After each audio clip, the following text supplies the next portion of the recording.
Assalamualaikum warahmatullahi wabarakatuh.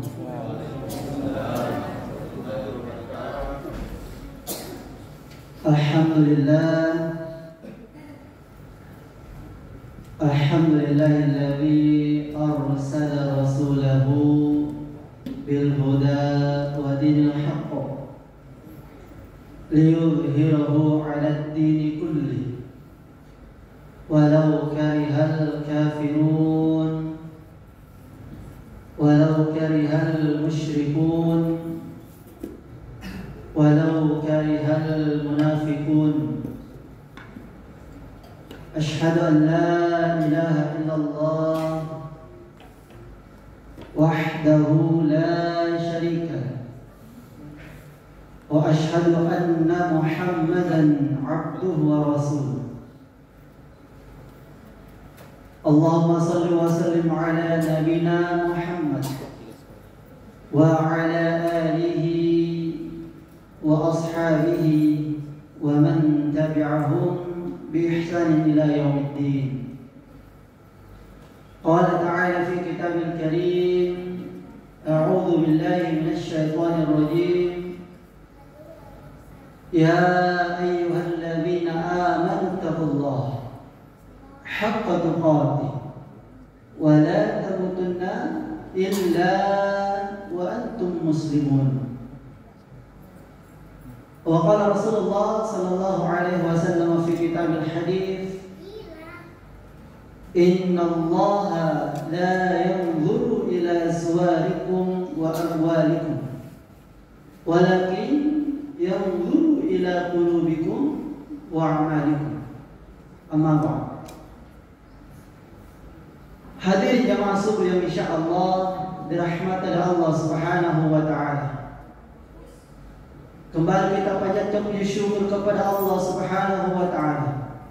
Alhamdulillah, pada subuh hari ini Allah kembali memberikan nikmatnya kepada kita sekalian, berupa nikmat iman, kesehatan dan kesempatan untuk kembali hadir di masjid yang mulia ini untuk melaksanakan salah satu kewajiban kita, yaitu sholat subuh secara berjamaah. Mungkin saja di luar sana masih banyak saudara-saudara kita yang masih tertidur menikmati enaknya tidur subuh. Tapi alhamdulillah kita salah satu hamba dari antara sekian banyaknya hamba yang dipilih oleh Allah Subhanahu wa taala bisa bangun subuh untuk melaksanakan sholat subuh secara berjamaah. Dan ini bukan hal yang biasa.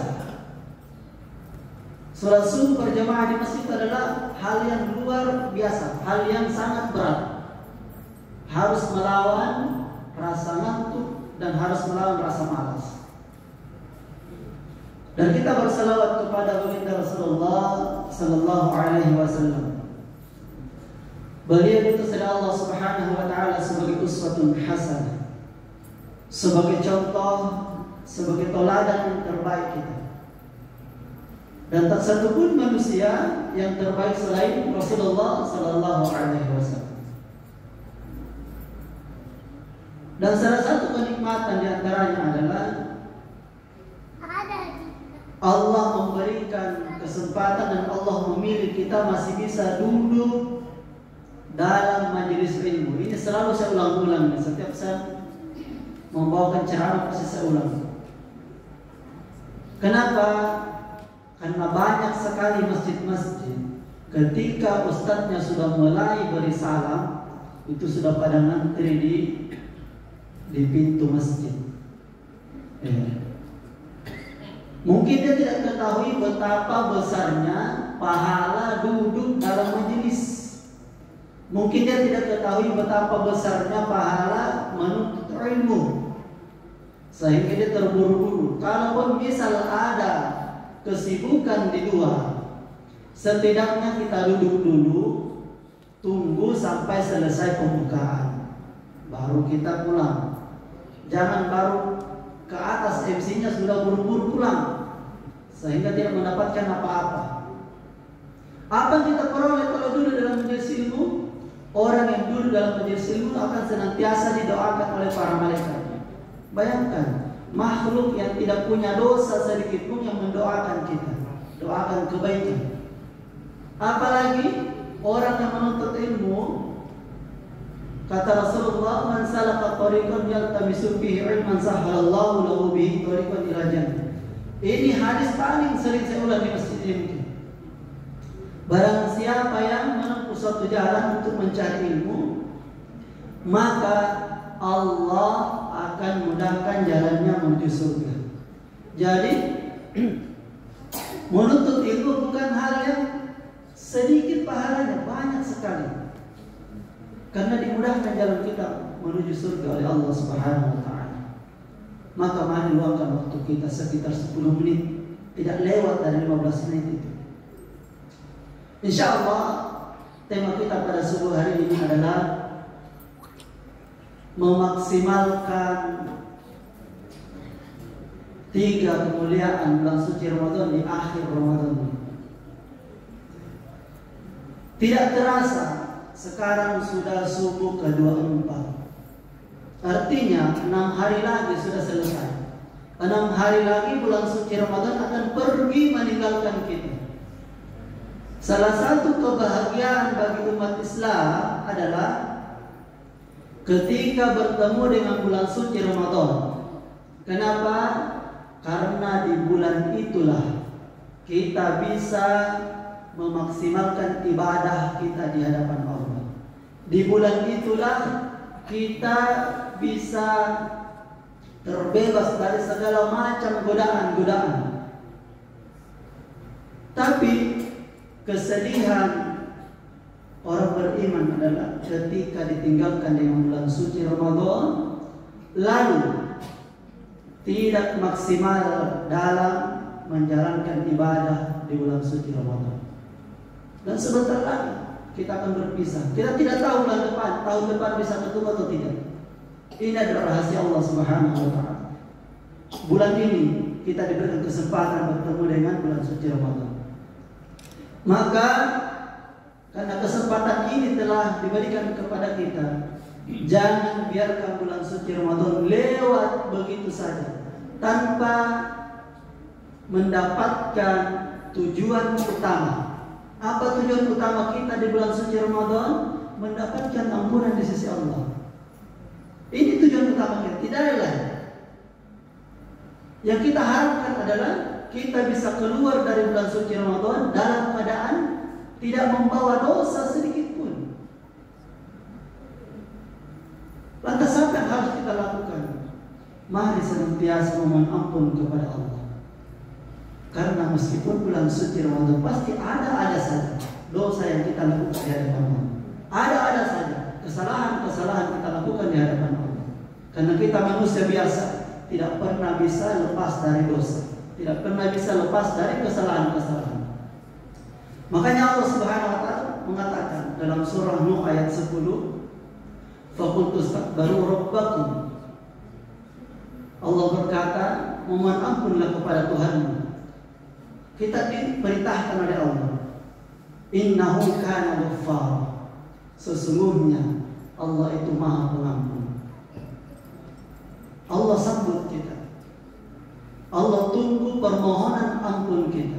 Dan banyak lagi ayat-ayat lain yang mengatakan apabila kita mohon ampun kepada Allah, Allah ampuni dosa kita. Karena kita manusia tidak pernah lepas dari dosa, maka jangan pernah biarkan hari-hari kita tanpa memohon ampun kepada Allah, memperbanyak istighfar di hadapan Allah. Kita tidak tahu istighfar yang mana yang Allah terima. Kita tidak tahu kapan doa kita diterima oleh Allah Subhanahu wa taala. Perbanyak memohon ampun kepada Allah. Ini kemuliaan yang pertama, karena bulan suci Ramadan adalah bulan ampunan. Maka kemuliaan ini sebisa mungkin kita raih di hadapan Allah, di sisi Allah Subhanahu wa taala, yaitu mendapatkan ampunan dari Allah. Itu yang pertama. Dan yang kedua, jangan lewatkan bulan suci Ramadan tanpa memaksimalkan membaca Al-Quran. Mungkin sudah sering diulang-ulang oleh para ustaz, tapi mungkin seiring berjalannya waktu kita semakin malas-malasan juga, semakin bermunculan kegiatan-kegiatan kita. Maka saya berpesan, mari hiasi hari-hari kita dengan membaca Al-Quran. Mari senantiasa membaca Al-Quran. Bulan suci Ramadan adalah bulannya Al-Quran. Ya. Syahrul Ramadan alladzi unzila fihi Al-Quran. Di bulan suci Ramadan adalah diturunkannya Al-Quran oleh Allah Subhanahu wa taala sebagai petunjuk kita, pedoman kita. Karena bulan ini adalah bulan Al-Quran, maka mari hidupkan hari, siang dan malam kita dengan membaca Al-Quran. Ya. Tidak sia-sia kalau kita baca Quran. Rasulullah juga memerintahkan kepada kita, Iqra'ul Quran. Bacalah Al-Quran, kata Rasulullah. Kenapa kita diperintahkan? Fa innahu ya'ti yaumul qiyamah. Karena pada hari kiamat Al-Quran akan datang. Dia akan hadir untuk apa? Sebagai apa? Syafi'an li ashabi. Sebagai penolong bagi siapa saja yang membacanya. Ya. Tentu ini bagi siapa yang sering membaca, paling banyak dibaca. Semakin banyak dibaca, maka semakin banyak pertolongan diberikan oleh Al-Quran. Makanya Rasulullah memerintahkan kepada kita. Bayangkan pada masyarakat betapa beratnya ujian Allah di sana. Dalam dia menceritakan bahwa orang di sana tidak pedulikan lagi siapa kekasihnya, siapa anaknya, orang tuanya. Orang yang kurang pahalanya di sana akan memperhatikan dirinya sendiri, ingin menyelamatkan dirinya sendiri dari panasnya matahari. Dan kita sangat berharap Al-Quran bisa datang menjadi penyejuk bagi kita sekalian. Ada istilahnya one juz sekarang, ya, membaca Al-Quran 1 juz 1 hari. Mungkin ini adalah suatu hal yang biasa kita dengar, namun sulit kita lakukan kalau kita mau membaca Al-Quran 1 juz 1 kali duduk. Ya. Sulit kita lakukan karena panjang sekali, lama sekali. 1 kali duduk 1 juz. Maka kita pakai teknik yang paling gampang. Setiap sholat baca 2 lembar. 1 juz itu berjumlah 10 lembar. Berarti kalau kita sholat 5 kali sehari semalam, kita baca 2 lembar per sholat, kita bisa dapat 10 lembar sama dengan 1 juz 1 hari. Ini ringan sekali. Kalaupun misal kita masih berat membaca 2 lembar per sholat, setidaknya 1 halaman saja 1 hari, jangan kurang dari itu. Kapan lagi kita bisa membaca Al-Quran kalau di bulan suci Ramadan saja? Bulannya Al-Quran, tidak ada setan yang mengganggu. Kesibukan juga sangat minim. Tapi kita belum bisa memaksimalkan diri kita membaca Al-Quran. Bagaimana kalau di luar bulan suci Ramadan, yang dimana kesibukan berdatangan menghampiri kita, pikiran kita mulai kemana-mana, tidak fokus lagi. Karena bulan suci Ramadan itu adalah cerminan kita, cerminan diri kita di luar bulan suci Ramadan. Kalau di bulan suci Ramadan kita malas, jauh lebih malas di luar bulan suci Ramadan. Kalau kita rajin dalam bulan suci Ramadan, belum tentu kita rajin di luar bulan suci Ramadan. Karena banyak sekali tantangan. Hadirin insyaallah dirahmati Allah Subhanahu wa taala. Dan yang terakhir, yang ketiga, bulan suci Ramadan adalah bulan di mana dilipat gandakannya segala amal perbuatan manusia.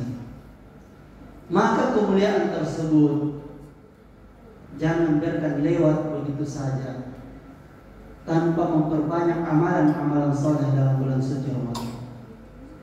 Memperbanyak zikir kepada Allah Subhanahu wa taala. Memperbanyak membantu orang lain. Memperbanyak bersedekah. Dan sedekah ini juga dalam riwayat diceritakan bahwa ketika bulan suci Ramadan datang, Rasulullah itu memaksimalkan untuk bersedekah. Bahkan sedekahnya Rasulullah ketika bulan suci Ramadan lebih kencang daripada angin yang bertiup. Memang dikhususkan, diistimewakan ini bulan suci Ramadan. Kenapa? Karena memang dilipat gandakan pahalanya. Dan ini orang yang bergang harta, silahkan manfaatkan harta kita untuk banyak-banyak menginfakkan di bulan ini. Banyak-banyak bersedekah, banyak-banyak membantu orang yang membutuhkan. Semalam saya ketemu seseorang dermawan, Masya Allah. Dia punya rumah yang kosong bertahun-tahun dan dia tuh risau, takut kalau dia meninggal dunia dan dia ditagih, dia ditanya, diapakan rumah itu, kenapa kosong, sehingga dia mewakafkan. Dia mau jadikan, terserah mau dia jadikan TPA atau panti asuhan. Alhamdulillah saya ketemu semalam dan dia sangat berbahagia, dia lega, dia sudah terbebas dari pikirannya itu. Jangan sampai saya ditanya di akhirat, harta yang saya punya ini bagaimana saya bisa mempertanggungjawabkan nanti kalau saya tidak fungsikan dengan baik. Maka orang diberikan harta, keluarkan infaknya. Allah yang meminta, wa anfiqu mimma razaqnakum min qabl, keluarkan infak, sebagian infak dari harta yang saya berikan kepadamu, sebagian Allah minta. Ya. Orang yang miskin juga, selalu saya ulang-ulang, orang yang miskin yang tidak punya apa-apa ingin bersedekah, silakan bersedekah dengan pikirannya, membantu orang lain. Kalau tidak bisa dengan tenaganya. Kenapa? Kullu ma'rufin sadaqah. Setiap kebaikan adalah sedekah. Itulah sedekah kita kepada orang lain, dengan cara membantu menggunakan pikiran, membantu menggunakan tenaga kita. Mungkin demikian dari saya. InsyaAllah kita akan lanjut dengan diskusi. Mudah-mudahan 3 kemuliaan tersebut dapat kita amalkan dalam kehidupan sehari-hari. Dan harapan terbesar kita adalah bisa keluar dari bulan suci Ramadan dalam keadaan diampuni oleh Allah Subhanahu wa ta'ala. Amin. Wassalamualaikum warahmatullahi wabarakatuh.